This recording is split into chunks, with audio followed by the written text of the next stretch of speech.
عزیز طلباء، آپ کے سامنے بہت زبردست انداز میں پرنسپل صاحب نے جو انڈین در اندازی ہے اور اس کا بہت زبردست جو جواب ہے، اور پھر آخر میں ان کے گھٹنے ٹیکنے ہیں،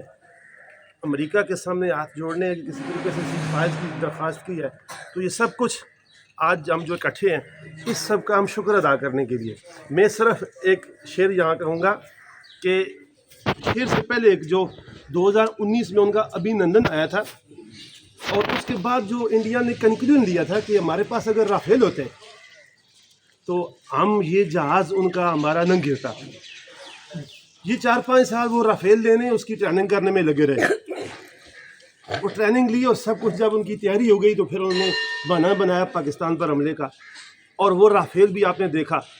ٹھیک ہے۔ یعنی ان کا جو ایمان یا بھروسہ یا پلاننگ تھی وہ ان ذرائع پر تھی، جبکہ مسلمان جو ہے وہ ایک شعر اس میں کہوں گا کہ کافر ہے تو کرتا ہے شمشیر پہ بھروسہ، کافر ہے تو کرتا ہے شمشیر پہ بھروسہ، مومن ہے تو بے تیج بھی لڑتا ہے سپاہی۔ تو یہ جو ہمارے جو جانباز گئے تھے وہ ایمانی جذبے سے گئے تھے، تو انشاءاللہ ہم نے ان ٹیکنالوجیز، ان جہازوں کی ٹریننگ، ان اسلحے کی کے ساتھ ساتھ جو ہمارا جو جذبہ ایمانی ہے، میں کہوں گا کہ اس کو بھی ہم انشاءاللہ بروئے کار لائیں گے۔ تو میں مختصر کروں گا، میں مفتی صاحب سے کہوں گا کہ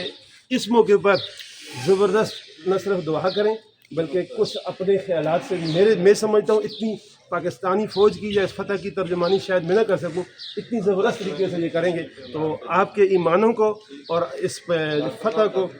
انشاءاللہ ہم سیلیبریٹ کر رہے ہیں، اور یہ مفتی صاحب بیان کریں گے۔ جی مختصر صاحب۔